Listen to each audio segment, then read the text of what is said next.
Este tema trata de una introducción a la asignatura, consta de 3 apartados. En el apartado 1 veremos la introducción, valga la redundancia. En el apartado 2 vamos a ver modos de transferencia de calor, ya sabéis, de otras asignaturas que son conducción, convección y radiación. Y en el apartado 3 vamos a recordar algo que sabéis de termodinámica, que es la conservación de la energía. Vamos a empezar con el apartado 1, con la introducción. De la asignatura de termodinámica, sabéis que en sistemas cerrados la energía se puede transferir o bien por calor o bien por trabajo. Transferencia de calor, transmisión de calor o directamente calor es la energía transferida debido a una diferencia de temperaturas. En esta asignatura de calor y frío vamos a estudiar los modos de transferencia de calor. Nomenclatura que vamos a utilizar a lo largo de la asignatura. Voy a seguir la que seguíamos en termodinámica.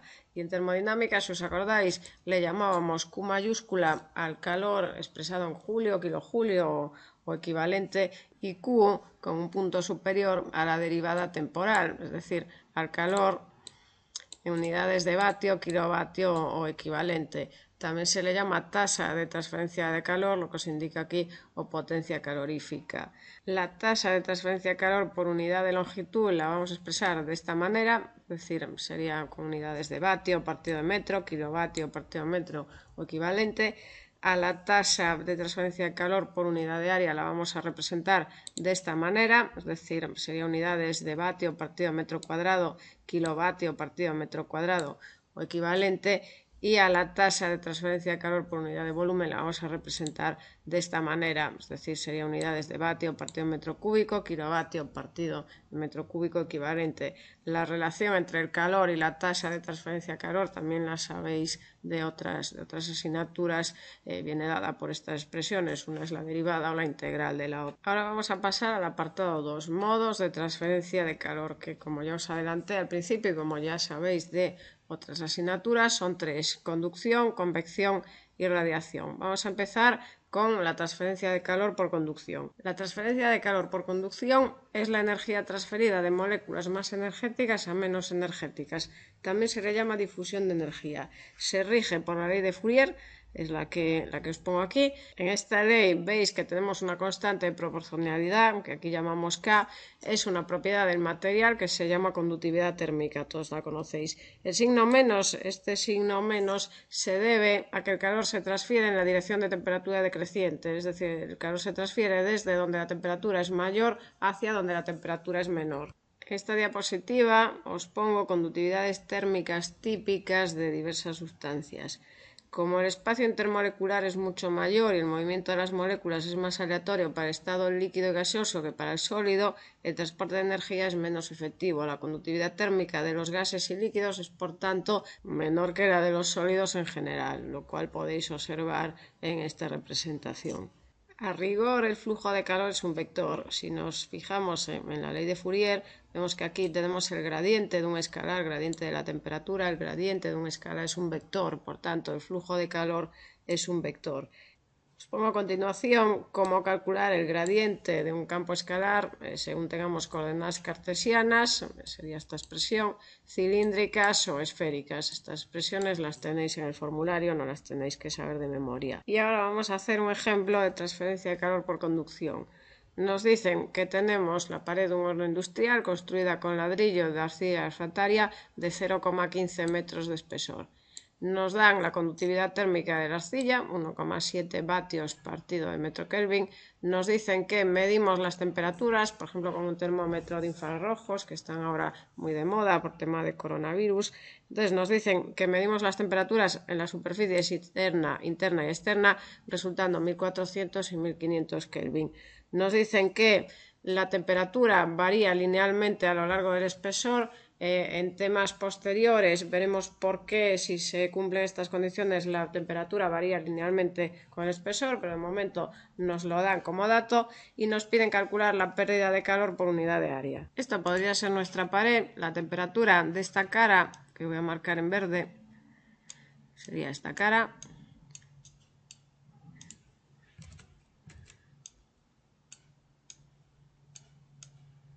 Pues por ejemplo, vamos a ponerle 1150, le voy a llamar T2, es decir, T2, 1150 Kelvin.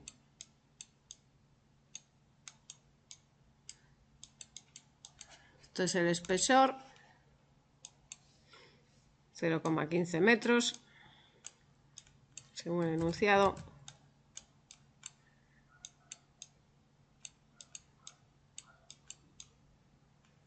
Y esta otra cara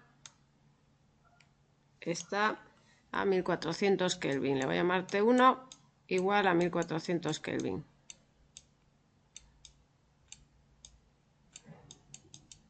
Según el dato del enunciado, la temperatura varía linealmente con el espesor. Entonces, si representamos la temperatura a lo largo del eje X, y le voy a llamar Gx iniciándose en esta cara, el origen del eje X en la cara que estoy poniendo en azul, si represento la temperatura de la placa a lo largo del espesor linealmente, sería una cosa así.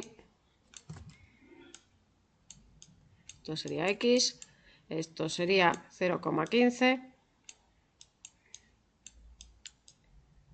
esto serían 1400, esto por ejemplo sería 1100 y una variación de temperatura lineal entre 1400 y 1100. Repito, porque nos lo dice el enunciado. En el tema siguiente veremos por qué esto es así y cuándo la variación de temperatura es lineal a lo largo de un sólido. Ecuación de esta recta, pues por ejemplo T es igual a A más BX. Tenemos que determinar A y B. ¿Cómo lo determinamos? Bueno, yo sé que la temperatura en X igual a 0 es de 1400. Entonces de ahí quitamos que 1400 es igual a... Y yo sé que la temperatura en 0,15 es 1100.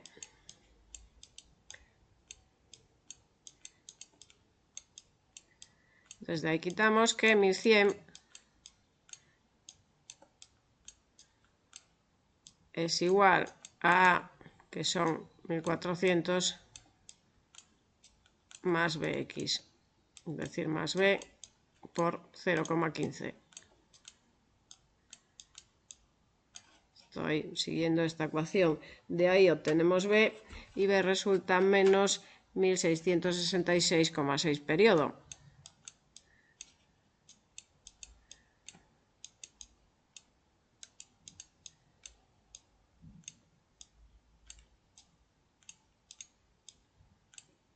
Entonces, la ecuación de esta recta, vamos a irnos aquí, es 1400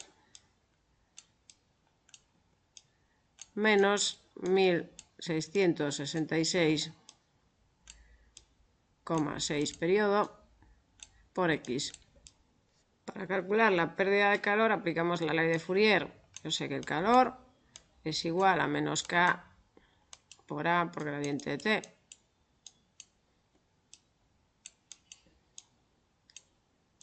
En el enunciado nos piden el calor por unidad de área, es decir, Q partido de A. Esto sería menos K por gradiente de T, es decir, menos K por gradiente de T, el gradiente de la temperatura. En este caso solo tenemos temperatura a lo largo del eje X, entonces sería la derivada de la temperatura respecto al eje X, es decir, menos K por dt de X.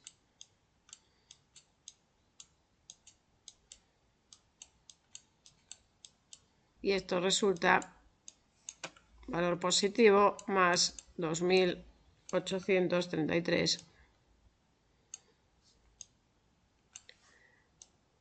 unidades de vatios partido metro cuadrado. Este signo más nos dice que el calor se está propagando a lo largo de la dirección positiva del eje X, es decir, voy a marcarlo en rojo, el calor se propaga de esta manera, lógicamente, desde donde la temperatura es mayor hacia donde la temperatura es menor. Si el calor se propagara a lo largo de la dirección negativa del eje X, este signo nos daría negativo. Un comentario, podéis comprobar que esta derivada En el caso de que sea distribución de temperatura lineal, es T2 menos T1 partido del espesor. Lógicamente, si tenemos una distribución lineal, la derivada es la pendiente de esta recta, y la pendiente de esta recta viene dada por esta expresión. En los problemas que tenga que hacer a partir de ahora, si tenemos una distribución de temperaturas lineal, utilizaré directamente esta expresión y no me pararé en obtener la ecuación de esta recta. Ahora vamos a pasar a la transferencia de calor por convección. Se debe a efectos combinados de difusión, es decir, de conducción de calor, más movimiento global de fluido. Es decir, para que haya transferencia de calor por convección, tiene que haber necesariamente movimiento de fluido. Por eso, cuando tenemos sólidos, nunca tenemos transferencia de calor por convección. Esta transferencia de calor por convección se rige por la ley del enfriamiento de Newton, todos lo conocéis, viene dada por esta expresión, y en esta expresión H recibe el nombre de coeficiente de transferencia de calor por convección. En esta tabla os pongo valores característicos de los coeficientes de transferencia de calor por convección y veis que distinguimos convección libre, convección forzada y convección con cambio de fase. La convección libre tiene lugar cuando el movimiento global del fluido se debe a variaciones de temperatura. Vamos a pensar, por ejemplo, en esta estufa. Bueno, también se le llama convección natural. Entonces, ¿qué está pasando en esta estufa? Bueno, cuando encendemos la estufa, el aire que está junto a ella va aumentando la temperatura. Si aumenta la temperatura, esto lo sabéis de termodinámica, la densidad disminuye. Dicho vulgarmente, pesa menos. Si pesa menos este aire que está más caliente, lo que hace es ascender. A medida que va ascendiendo, se va enfriando, y si se va enfriando, su densidad vuelve a aumentar. Dicho vulgarmente, va pesando más. Entonces, a medida que va pesando más, va aumentando su densidad, este aire vuelve a descender. Entonces se originan corrientes de este tipo. Aire que asciende, se enfría, desciende, se vuelve a calentar y vuelve a ascender, y así sucesivamente. Convección forzada, os pongo aquí, tiene lugar cuando el movimiento de fluido es debido a un medio externo que no es la diferencia de temperaturas. Puede ser, por ejemplo, el viento, puede ser un ventilador. Os pongo aquí, por ejemplo, una taza de café a la que le soplamos. Es decir, este movimiento de fluido no se debe a variación de temperatura, que a su vez provoca una variación de densidad. Entonces os pongo aquí en esta tabla, como os comenté, valores típicos de H. Como podéis observar, los valores para convección forzada son considerablemente mayores que para el caso de convección libre. ¿Por qué? Porque las velocidades en convección forzada suelen ser mayores que en convección libre. Esto lo veremos en los temas de convección, pero ya lo podéis entender por intuición. Yo si tengo esta sopa y quiero que se enfríe antes, le soplo. Cuanto más le soplo, es decir, cuanta más velocidad tiene el aire, antes se enfriará. Por tanto, se asocia a valores de H, valores de transferencia de calor por convección mayores. Y después tenemos convección con cambio de fase. Si tenemos cambio de fase, la transferencia de calor es muy importante y por eso tenemos coeficientes de transferencia de calor tan elevados. También lo veremos, es un correspondiente tema de transferencia de calor por cambio de fase. Una aclaración respecto a esta ecuación, la escribimos de esta manera: H por A por T infinito menos TS. Esta ecuación también se puede escribir de esta manera, como H por A por TS menos T infinito, según consideremos el flujo de calor positivo o negativo, si el calor se transfiere desde la superficie o hacia la superficie.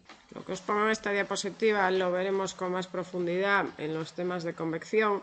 Si un fluido está en contacto con una superficie, se forma una capa límite hidrodinámica y una capa límite térmica. En la capa límite hidrodinámica tiene lugar variación de velocidad. La velocidad es nula en el contacto con la superficie y va aumentando a medida que nos alejamos de la superficie, y la temperatura del fluido es la temperatura de la superficie en el contacto de la superficie, y va reduciéndose o va aumentando en caso de que la superficie esté a mayor o menor temperatura que el fluido. En esta figura el fluido está a menor temperatura de la superficie, entonces la temperatura se va reduciendo hasta alcanzar la temperatura de la zona no afectada por la superficie. Junto a la pared, cuando la velocidad es nula o prácticamente nula, dominan efectos de difusión, efectos de conducción, y a medida que nos alejamos de la pared ya empiezan a dominar con más intensidad los efectos de movimiento de fluido. En I igual a 0, lo que estoy denominando eje I,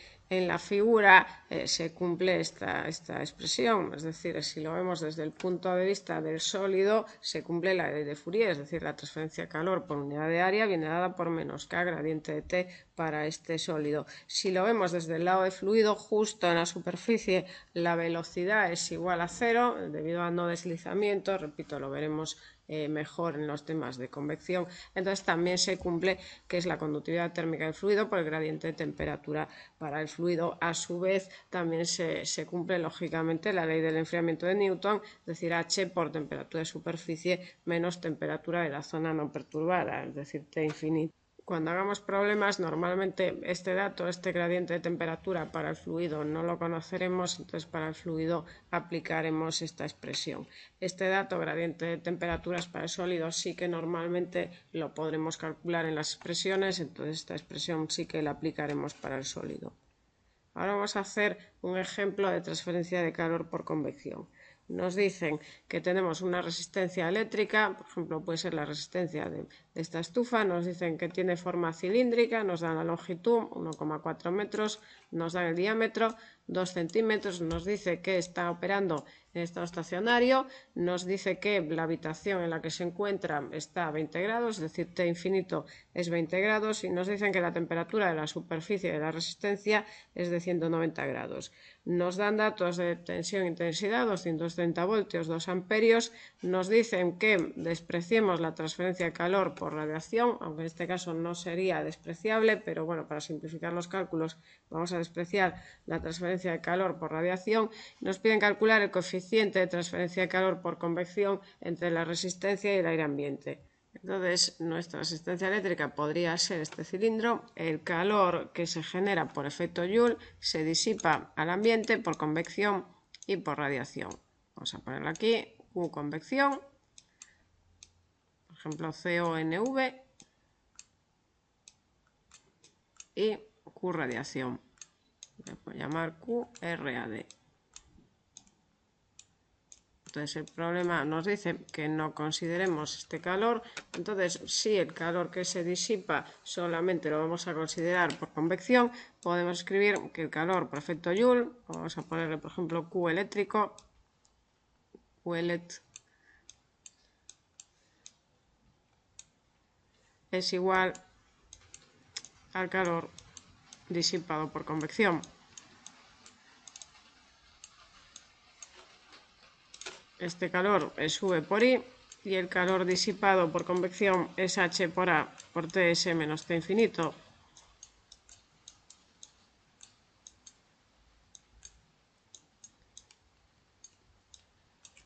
Es decir, V por I es igual a H.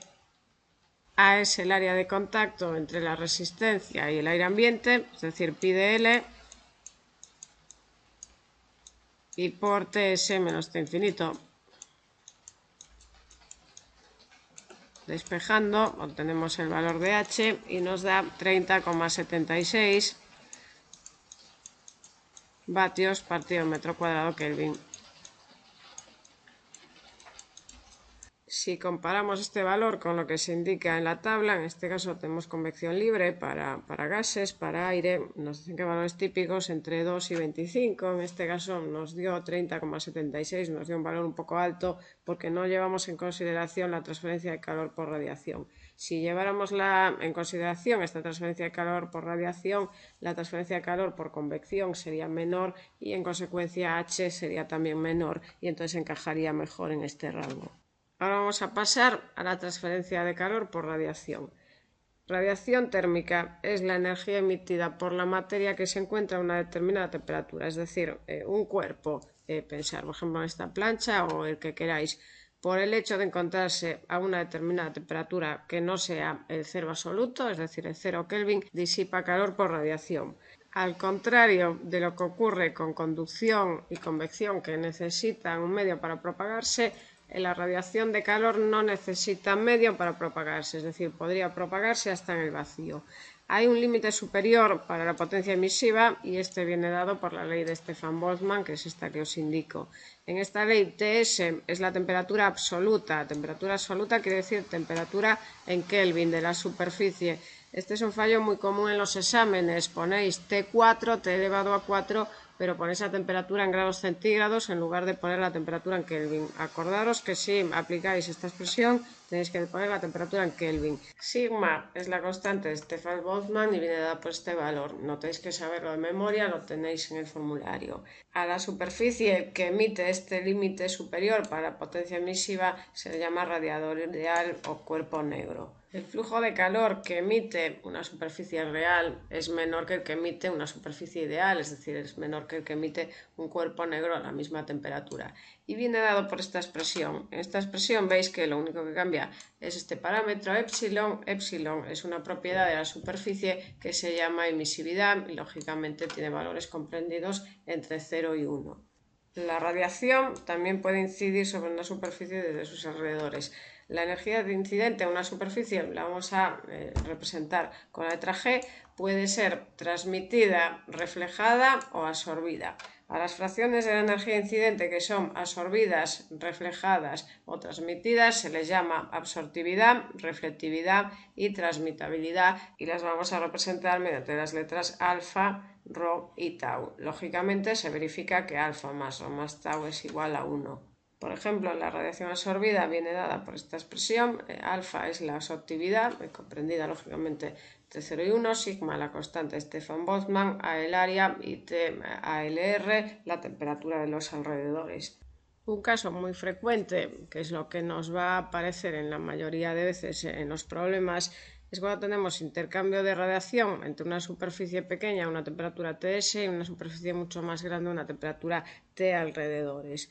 En este caso, la transferencia de calor por radiación desde la superficie es la diferencia entre la energía liberada por emisión y la ganada debido a absorción. Una aproximación que vamos a utilizar mucho en los problemas, de hecho, a menos que se diga lo contrario en el problema, vamos a asumir esto, y es que alfa es igual a epsilon. Esto es lo que se conoce como superficie gris. Entonces, si alfa es igual a epsilon, la diferencia entre la energía liberada por emisión y la ganada debido a absorción viene dada por esta expresión. Si además se transfiere calor por convección a un fluido contiguo, la transferencia de calor neta es la suma de la transferencia de calor debida a convección, es decir, este término, más la debida a radiación, este término. Entonces vendría dado por esta expresión. A veces lo que se hace es linealizar la transferencia de calor por radiación, es decir, la transferencia de calor por radiación, en lugar de utilizar esta expresión, se utiliza esta expresión, es decir, un coeficiente de transferencia de calor por radiación que estamos llamando HR por área por la diferencia de temperaturas. Podéis comprobarlo, podéis hacer las operaciones. HR, si viene dado por esta expresión, al final esto es equivalente a esto. Ahora vamos a hacer este ejemplo. Nos dicen que tenemos una tubería que pasa a través de un recinto, de modo que tanto el aire que la rodea como los alrededores se encuentran a 25 grados. Nos dan el diámetro, emisividad y temperatura superficial, 70 milímetros, 0,8 y 200 grados respectivamente. Nos dan el coeficiente de transferencia de calor por convección al aire, 15 vatios partido en metro cuadrado Kelvin, y nos piden calcular la pérdida de calor de la superficie por unidad de longitud de tubería. Esta podría ser la tubería, está a una temperatura superficial, vamos a poner aquí TS 200 grados.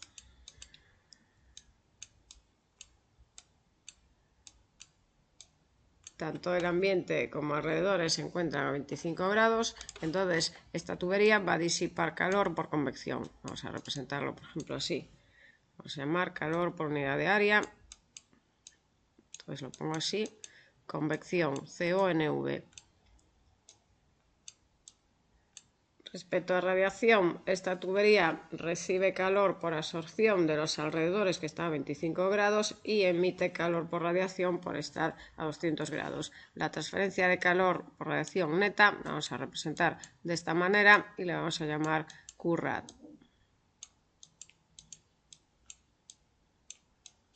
Bueno, esto que puse aquí es un punto. Entonces, la transferencia total de calor es la suma, la debida a convección más la debida a radiación.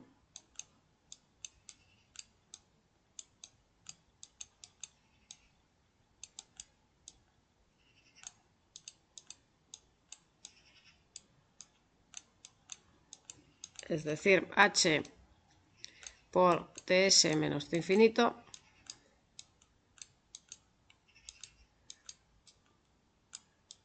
más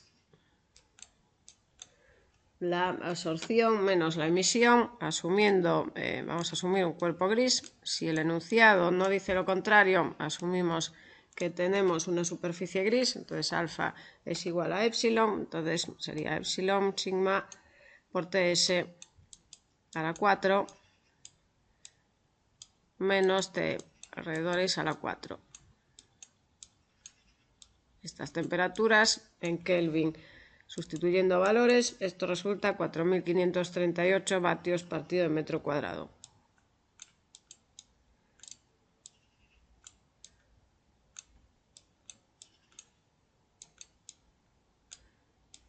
Esto es la pérdida de calor por unidad de superficie, por unidad de área. En el enunciado nos piden la pérdida de calor por unidad de longitud. Entonces, si queremos la pérdida de calor por unidad de longitud, que la voy a representar de esta manera, es igual a la pérdida de calor por unidad de área multiplicada por πd. Y esto resulta 997,9 vatios partido de metro.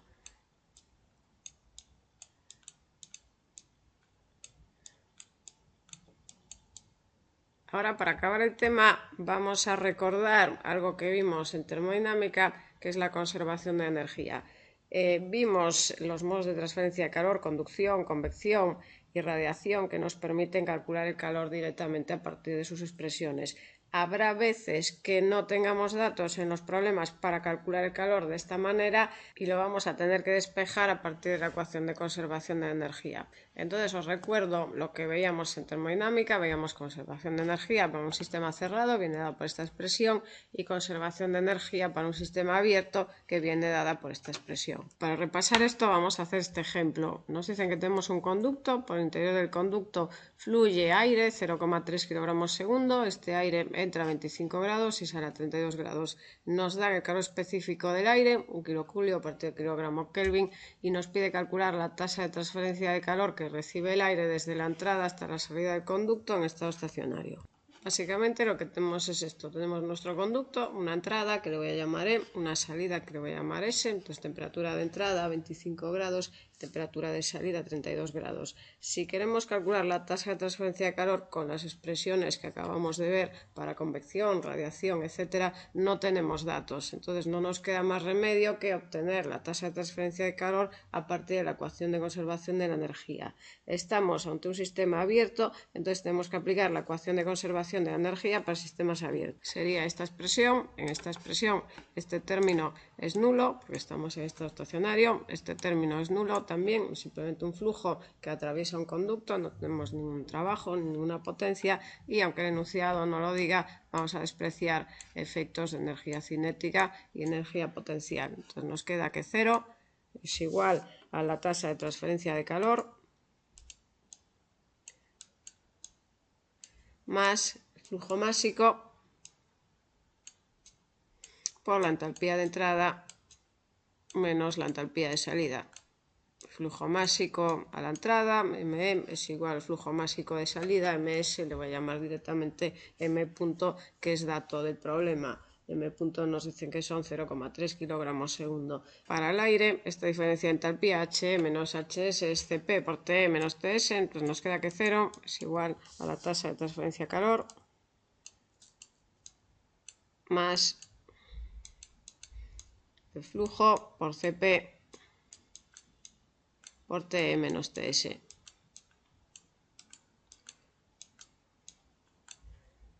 Sustituyendo valores, resulta una tasa de transferencia de calor de 2,1 kilovatios. Vamos a seguir el criterio de signos que veíamos el curso pasado en termodinámica, si os acordáis. Bueno, el criterio de signos es arbitrario, podemos definir el que queramos, pero el año pasado en termodinámica asumíamos que si es calor absorbido por el sistema es positivo, por eso nos está dando 2,1 kilovatios positivos. Si fuese calor disipado nos daría menos 2,1 kilovatios. pero bueno, en esta asignatura no tiene mucha importancia el signo del calor. Yo, de hecho, en muchos problemas lo voy a tomar en valor absoluto sin preocuparme si es positivo o negativo. Lo que pasa es que si estáis, por ejemplo, aplicando ecuación de conservación de la energía, tened mucho cuidado con el signo que ponéis aquí en este término del calor.